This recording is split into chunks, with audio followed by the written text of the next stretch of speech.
Halo saudara, kita berjumpa lagi dalam program Kuasa Kebenaran.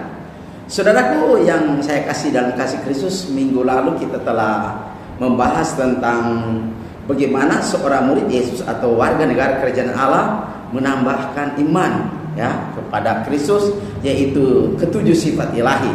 Nah saudaraku, pada saat ini kita akan membahas tentang poin yang kelima, yaitu seorang murid Yesus atau warga negara kerajaan Allah, dia harus mengajar orang sesat atau dia memiliki tanggung jawab untuk mengajar orang sesat. Sebelumnya saudara, kita akan membahas pada saat ini. Mari kita satu dalam doa. Bapa kami di surga, kembali kami menghadap Dikau Bapa dengan segala kerendahan hati kami. Kami bersyukur dan berterima kasih karena Engkau begitu baik dalam kehidupan kami. Nyatanya pada saat ini Bapa, kami ada sebagaimana kami ada pada saat ini. Bapa, pada saat ini kami akan mendengarkan sabda firman-Mu dan memberitakan sabda firman-Mu.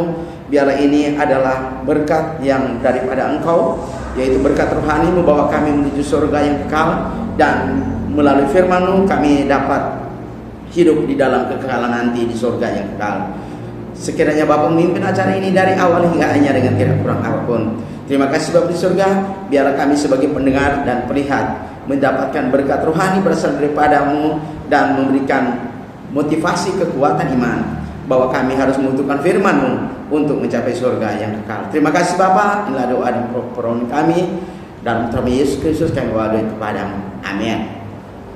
Saudara yang saya kasih dalam kasih Kristus, pada saat ini kita akan membahas tentang poin yang kelima, yaitu seorang murid Yesus atau warga negara kerajaan Allah, saudara, harus memiliki tanggung jawab mengajar yang sesat. Saudara, pada saat ini kita akan membahas tiga subpoin yang penting. Yang pertama adalah definisi kata mengajar, dan yang kedua adalah apa tujuan mengajar, dan yang ketiga adalah apa maksud Yesus mengajar, memerintahkan para rasul untuk mengajar semua bangsa. Saudara, mari kita masuk pada subpoin yang pertama, yaitu definisi tentang mengajar.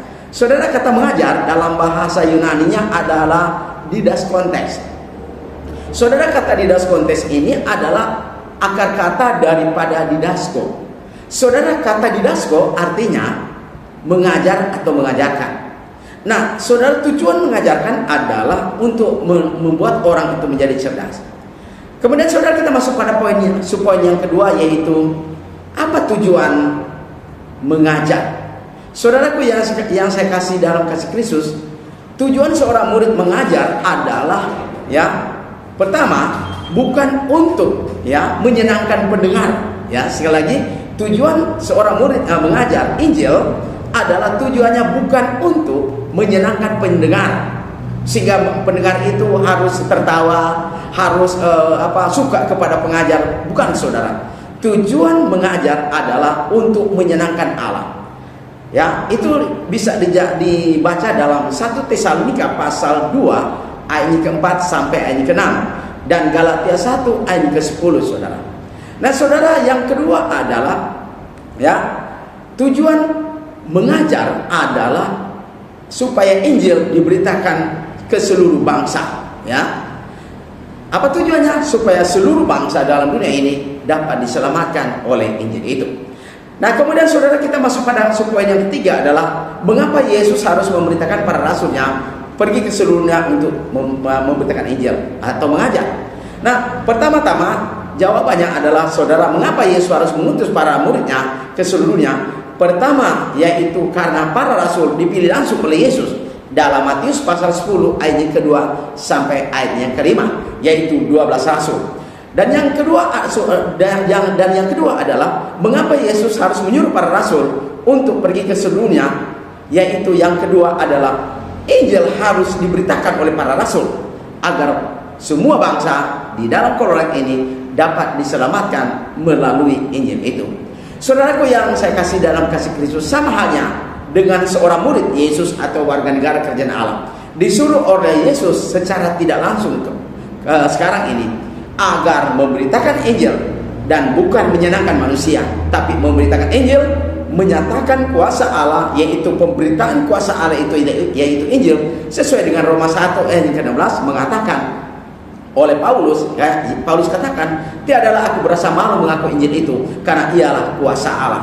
Saudara, kata kuasa Allah dalam bahasa Yunani adalah dunamis, dunamis theos, yaitu evangelion. Saudaraku yang saya kasih dalam kasih Kristus, seorang murid Yesus untuk mengajarkan Injil, ada 5 hal yang harus diberitakan oleh seorang murid Yesus. Pertama, dia harus memberitakan Injil itu, yaitu mendengar, supaya para pendengar itu mendengarkan Injil. Roma 10:17 mengatakan, iman itu datang daripada pendengaran, dan pendengaran akan sabda Kristus. Yang kedua adalah seorang murid harus menekankan agar pendengar itu harus percaya. Dalam Ibrani 11 ayat 1, iman adalah dasar dari segala sesuatu yang kita harapkan dan bukti dari segala sesuatu yang kita tidak pernah lihat. Yang ketiga, saudara, setelah seorang murid itu mendengar, seorang murid itu harus bertobat, dan itu harus diajarkan oleh seorang guru atau seorang murid. Nah, kata bertobat dalam bahasa Yunani adalah metanoia, yang artinya perubahan pikiran. Dan yang keempat adalah seorang murid itu harus mengajarkan bahwa sebelum dia sesat itu dibaptis, dia harus mengakui Yesus sebagai anak Allah yang hidup, sebagaimana Yesus katakan dalam Matius 10 ayat 32-33. Dan yang kelima adalah seorang murid harus mengajarkan bahwa seorang yang dia didik itu harus dibaptis sesuai dengan perintah Yesus dalam Matius 28 ayat 19 dan Markus 16 ayat 16, di mana harus dimasukkan ke dalam air sebagai bukti otentik kebenaran Injil itu. Dan itulah perintah kuasa Allah tentang Injil itu, agar murid Yesus itu bertanggung jawab mengajarkan Injil kepada semua umat manusia, karena dia harus memiliki tanggung jawab yang luar biasa, dan dia harus mengajarkan Injil kepada semua umat manusia. Sebagaimana Petrus katakan, jikalau barang seorang berkata-kata, hendaklah perkataannya bersetuju dengan firman Allah. Saudaraku yang saya kasih dalam kasih Kristus, itu dijelaskan oleh Petrus dalam 1 Petrus 4 ayat ke-11. Dengan demikian, saudara, seorang murid Yesus harus memiliki tanggung jawab. Bukan dia setelah dia menjadi orang Kristen seenaknya dia melakukan apa saja, atau dia tidak mau tahu tentang tanggung jawabnya. Dia harus mempertanggungjawabkan semua apa yang Allah berikan kepadanya pada waktu dia meninggalkan dunia ini. Itulah sebenarnya sangat penting bagi seorang murid, harus diajar, dia harus belajar, dan dia harus mengajar. Tujuannya agar dia juga memperoleh pahala kehidupan. Saudara, minggu depan kita akan membahas tentang poin yang keenam adalah seorang murid harus setia sampai mati. Saudara, semoga pelajaran ini memberikan motivasi buat kita bahwa menjadi seorang murid Yesus bukanlah gampang, tetapi dia memiliki tanggung jawab yang luar biasa. Dia harus bertanggung jawab terhadap jiwa yang sesat, karena dia akan juga diselamatkan oleh Injil, dan dia juga harus menyelamatkan orang sesat itu dengan Injil. Demikianlah firman Tuhan pada saat ini, agar bermanfaat bagi kita. Amin. Saudara, sebelum kita akan menutup, mari kita berdoa. Kembali kami menghadap Dikau Bapa dengan segala kerendahan hati kami.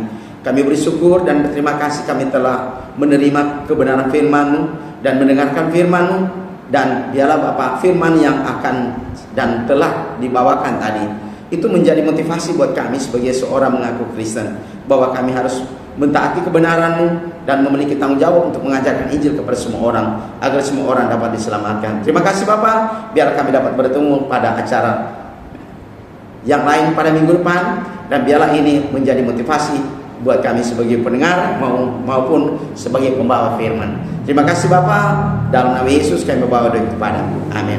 Saudaraku, apabila saudara memiliki pertanyaan, silakan hubungi saya di nomor 0853 40 42 9873. Sekali lagi 0853 40 42 9873. Tuhan memberkati.